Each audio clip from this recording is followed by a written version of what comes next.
All right, Shalom, Shalom Israel. First and foremost, we give all praise, honor, and glory to the Most High Yahweh, and we do so by Hashem Yahweh Shai, who the world ignorantly calls Jesus Christ. Shalom.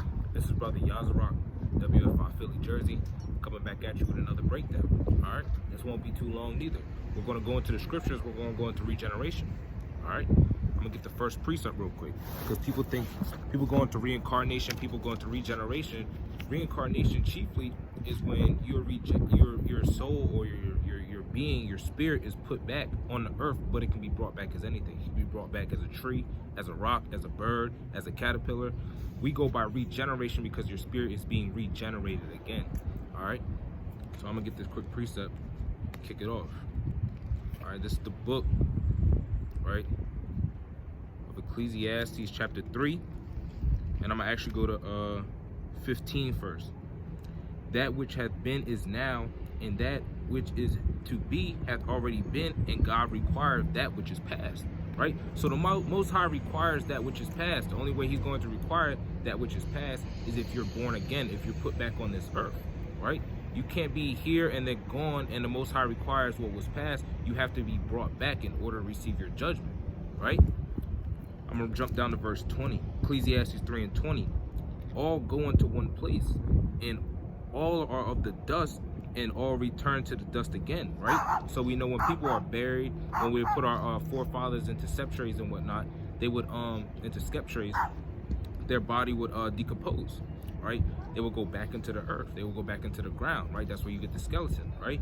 So all men are made of the earth, and then they're put right back into the earth, right? Verse 21.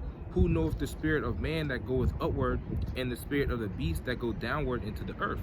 Right? So the spirit that you have, it returns back to the Lord. Whether it's Elam, Esau, Japheth, it doesn't matter who it is.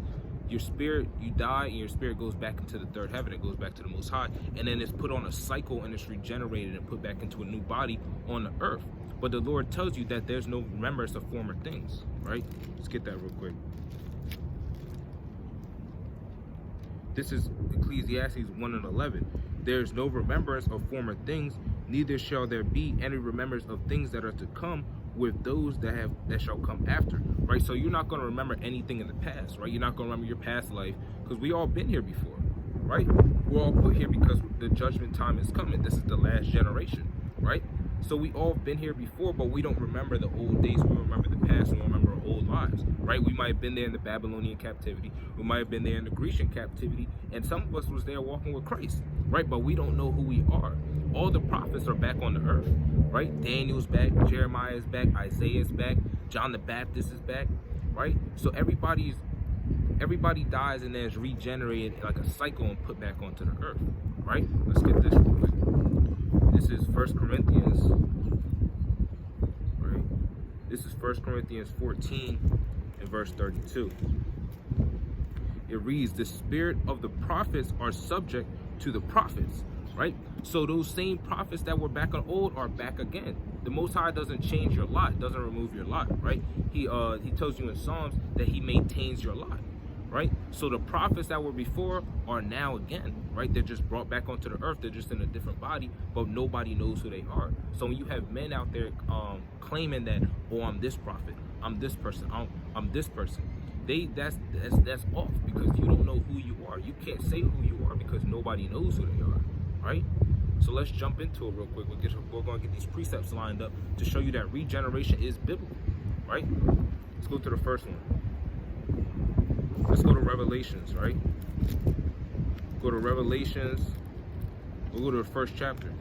Revelations 1 and verse 7, right? It says, behold, he cometh with clouds, talking about Yahweh Shai. He cometh with clouds, and every eye shall see him, and they also which pierced him. And all kindreds of the earth shall wail because of him, even so amen. So it says those that pierce the Most High, that pierce Yahweh Shai, are going to see him coming with the clouds and the angels of heaven, right? So how, if the people that pierced him are going to see him, then that means they have to be back on the earth when the Most High comes, when the Christ comes back, right? So that's just showing you that the people that pierced him, because the Romans aren't still here, they're not here thousands of years later, right? That means that they have to be regenerated. Their spirit has to be put back on the earth for people to understand that that they're the ones that pierced him, right? And it's probably gonna hit their spirit when it happens too. Like, dang, that's the one that we crucified. That's the man's body that we threw the spear into, right? So those people have to be back on earth in order for that scripture to be made true, right? Go to the next one. Stay in the book of Revelations. This is Revelations 10 and 11. And it says, and he said unto me, and this is the angel talking to John the Revelator, and he said unto me, thou must prophesy again before many peoples and nations and tongues and kings, right? I'm gonna read that again. And he said unto me, thou must prophesy again before many peoples and nations and tongues and kings. So it says that John the Revelator has to go prophesy again before many nations, tongues, and kings, right? If that's the truth, then that means John the Revelator has to be back and he has to be prophesying the downfall of Babylon, right?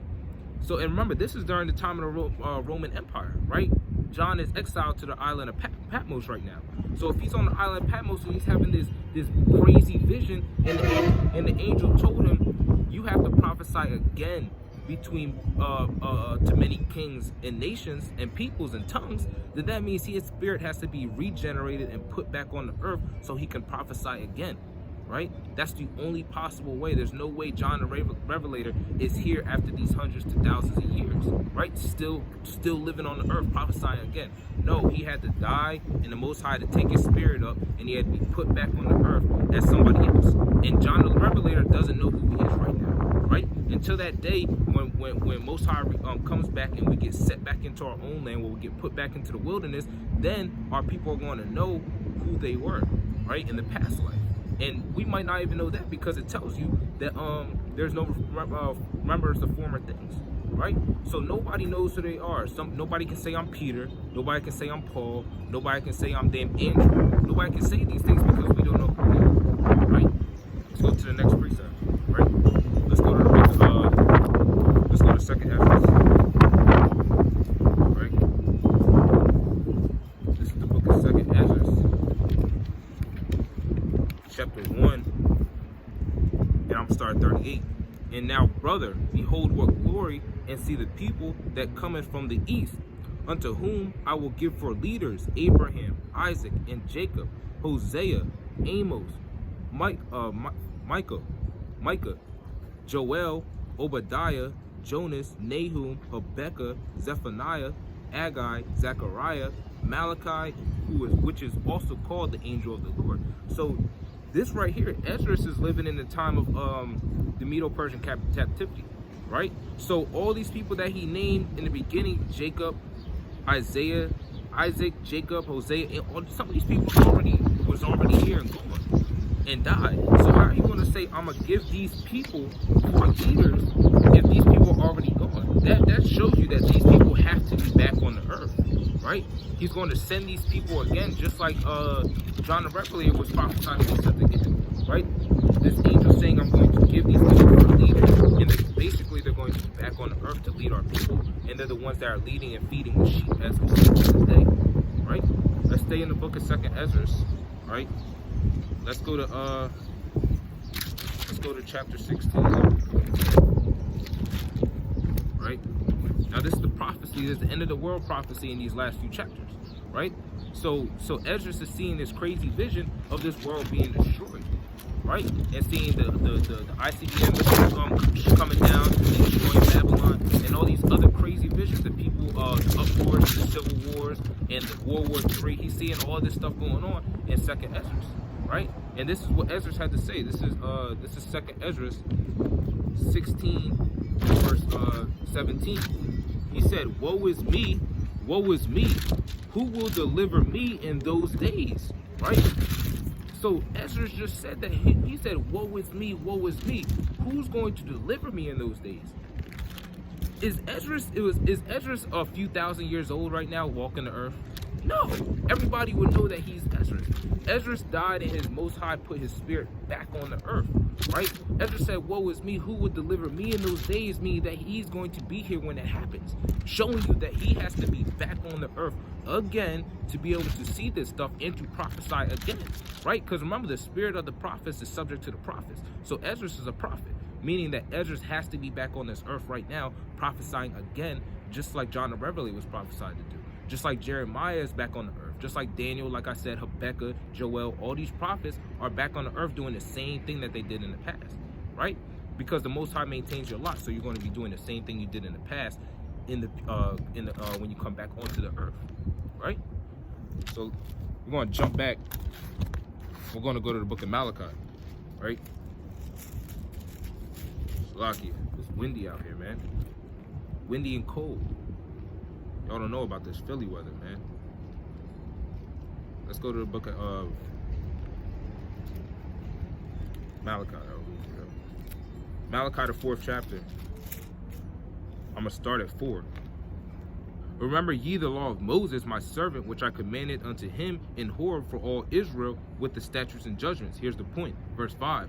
Behold, I will send you Elijah, the prophet, before the coming of the great and dreadful day of the Lord. Right? So we read about Elijah back in 2 Kings, right? The beginning of the chapter.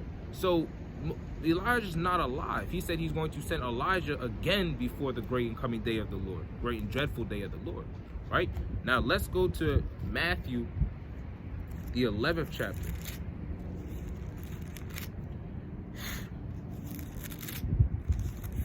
We're gonna go to Matthew 11. We're going to go to verse 14, right? It says, actually, I'm gonna start at 11. Verily I say unto you, among them that are born of women, there have not risen a greater than John the Baptist. Notwithstanding, he that is least in the kingdom of heaven is greater than he. So it says that no prophet was greater than John the Baptist. Now, in the so-called Old Testament, we know Elijah was known as the greatest prophet. Elijah was so perfect that he was translated, right? He was translated into the heavens. When you go into 2 Kings, right? The beginning chapters. Now, if Elijah was the greatest prophet and now Christ is telling you that John the Baptist is the greatest prophet, then stuff should, the wheel should already be turning. Stuff should be clicking, right? But we're going to read on. Verse 12, and from the days of John the Baptist until now, the kingdom of heaven suffered violence, and the violent take it by force. For all the prophets in the law prophesied until John. Here's the point right here. Verse 14, and if you will receive it, this is Elijah, which was for to come. He that hath ears, let him hear. Right? So not everybody's gonna understand this, right? I was on Clubhouse, I think a couple weeks back with the mighty brother Naquam and the mighty brother Tazwan Gabar, and we was up to about like 4 or 5 in the morning arguing with this dude that didn't believe in the regeneration, and that Israel wouldn't be all Israel wouldn't make it to the kingdom, right? So we got people that don't believe in the regeneration, that all Israel won't be saved, right? But this shows you right here that regeneration is biblical, right? And he wanted to take this instance and try to make it into, well, he was prophesied to come back, so of course he's going to come back because it was prophesied to happen, right? Then why in Romans 11 and 26 that it says that all Israel shall be saved? In Isaiah 45 and 25 it says all the seed of Israel shall be justified and shall glory. Right? So if this all the seed, then that's not excluding anyone, right? So I mean, come on now, that doesn't make sense. But when you go into this account right here, this is Christ himself telling you that Elijah was John the Baptist, or John the Baptist was Elijah. That he's telling you that. So if you don't believe Christ, then I mean, you got some other things you need to worry about, right? Let's go to let's go to another point. Matthew 17 and 11, right? I'm gonna start 16 actually. I'm gonna start 10. And the disciples asked him, saying, Why then say the scribes that Elijah must come first? And Yahushua answered and said unto them, Elijah truly shall first come and restore all things, right? So he's telling you that Elijah is going to come. When you read the book, when you read the so-called New Testament, you don't read about Elijah coming. Right? Literally Elijah, like Elijah's back. Oh, this is Elijah. Yeah, I'm Elijah. No, you don't read about that. Right? Verse 12. But I say unto you that Elijah is come already, and they knew him not, but have done unto him whatsoever they listed. Likewise shall also the Son of Man suffer of them. Then the disciples understood that he spake unto them of John the Baptist. Right? So even the disciples was like, because remember, the Sadducees are the ones that don't believe in the regeneration. So the disciples understood right there. They were like, yo, he's talking about John the Baptist, right? John the Baptist was the one that paved the way before the great day of Yahushua, right? So this is telling you that Elijah is the one, and it's a twofold prophecy because Elijah is back on earth prophesying before the terrible day of the Most High, of Yahushua, when he really returns and makes his name known in all the earth, right? So this tells you right here, Christ is telling you first, like straightforward, that Elijah, John the Baptist was Elijah. So that's telling you that regeneration has to be biblical, right? Let's get another one real quick, right? Let's go to, man, where I want to go now. 1 second.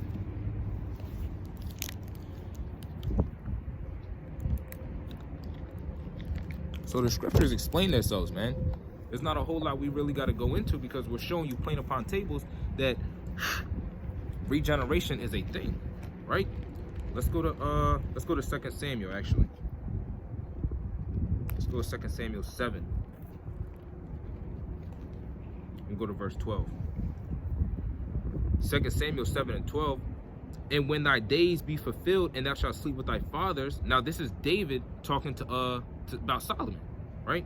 He says, and when thy days shall be fulfilled, and thou shalt sleep with thy fathers, thou shalt sleep with thy fathers, I will set up the seed after thee, and shall proceed out of thy bowels, and I will establish his kingdom, right? So this prophet is talking to David, and he's talking to him about Solomon, right? So he's going to establish his seed, right? And it will establish his kingdom. Now remember, there was when Solomon reigned, it was 40 years of peace, right? Because we understand on a deeper fold that Solomon was Yahushua in the spirit, right? Reading on verse 13, and he shall build an house for my name, and I will establish the throne of his kingdom forever, right? Now Yahushua literally built the Lord's temple, right? But he's also spiritually building the Lord's temple in Israel, right? That's on a deeper fold as well, right? That's a video for another time, right? It says, he shall build an house for me, my name, and I will establish his throne in his kingdom forever. Now, we know that Solomon died, right? So if Solomon died, how was his throne established forever? Because eventually Israel fell, right? So if he established his throne forever, we know that the great king in the kingdom of heaven is going to be Yahushua, and that kingdom is going to reign forever, right? Let's get a precept real quick. Go to Daniel.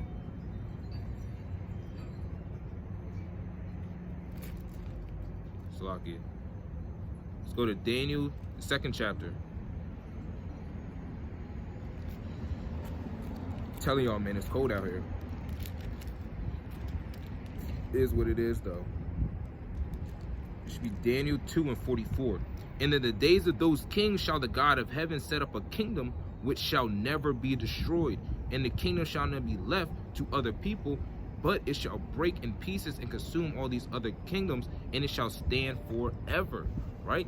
So he's talking about a kingdom being established forever. Daniel's prophesying this, right? But the prophet also told David that this kingdom would be established forever, right? Now, we just went through that. Solomon's kingdom wasn't established forever. It didn't stand forever, right? So if his kingdom wasn't established forever, then who's this talking about, right? And remember, he's talking about his seed, right? Now his seed after him was Solomon, right? Let's read on. I will be his father, and he shall be my son. If he commit iniquity, I will chasten him with the rod of men and with stripes of the children of men, right? Now, we understand that Solomon, when you read, when you go into the Chronicles of the Kings, Solomon went off and committed adultery, right? But Solomon never received his punishment, right? Now, this is on a deeper fold than some people would like to understand, because some people believe that Yahushua was perfect. And when Yahushua was perfect when he walked the earth as Yahushua, but when he was in the spirit of Solomon, he committed adultery, right? But we understand that when he came back, he received of the punishment that Solomon was supposed to receive, because Solomon never received that punishment, right? Let's go to Matthew, right? Go to Matthew 27th chapter, right? straight to the point. This is Matthew 27 and verse 27. Then the soldiers of the governor took Yahushua into the common hall and gathered unto him the whole band of soldiers. And they stripped him and put on a scarlet robe. And when they had plaited a crown of thorns, they put upon his head and a reed in his right hand, and they bowed the knee before him and mocked him, saying, Hail, King of the Jews! And they spit upon him, and they took the reed and smote him on his head. And after that they had mocked him, and they took the robe off of him. They put his own raiment on him, and they led him away to crucify him. Right? So they put the reed, they smote him with the reed on the head.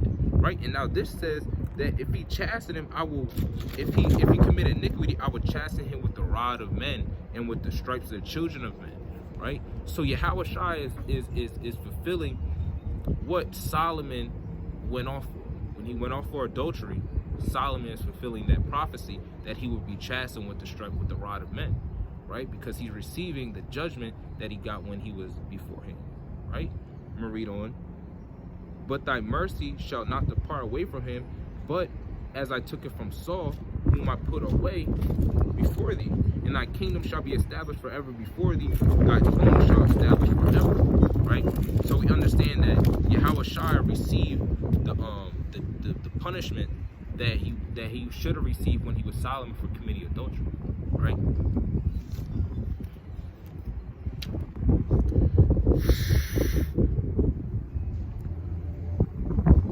Let's get another one real quick.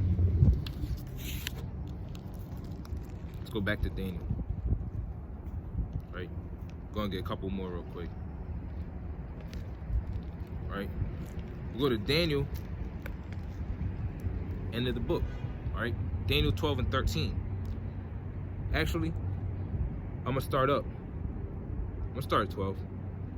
Blessed is he that waiteth and cometh to the 1,350 and 30 days. But go thou thy way till the end be. Right? So this is the angel talking to Daniel, telling, go your way. Get out of here, Daniel. Right? Go thy way. And what? For thou shalt rest. Right? So thou shalt rest and stand in thy lot at the end of days. So he's telling Daniel that you're going to stand in your lot at the end of days. If you're going to stand in your lot at the end of days, that means you're going to be there. Right?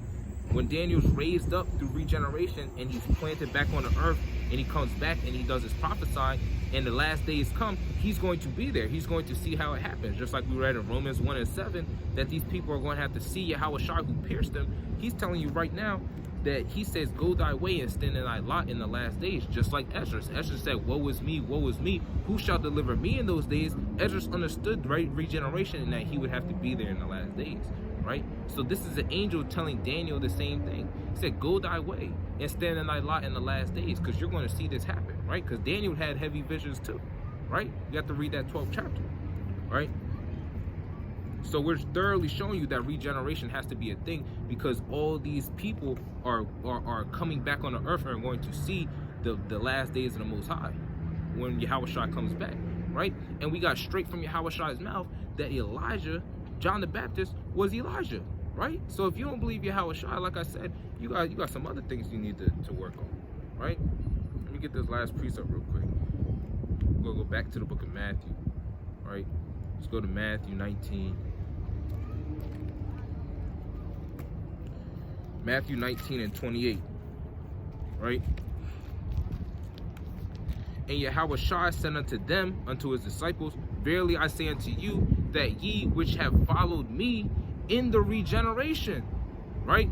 When the Son of Man shall sit in the throne of his glory, ye also shall sit upon the 12 thrones, judging the 12 tribes of Israel, right? So Christ is telling his disciples that, listen, in the regeneration, when you are brought back, you're going to be judges on the earth, right? You're going to be the 12 judges under King David, right? Because it's going to be the hierarchy. It's going to be Yahushua, King David, the 12 apostles, and the people say the 24 elders, and then the 144K, right? So this is thoroughly showing you that there's a regeneration, and Christ said it himself multiple times out the scriptures, right?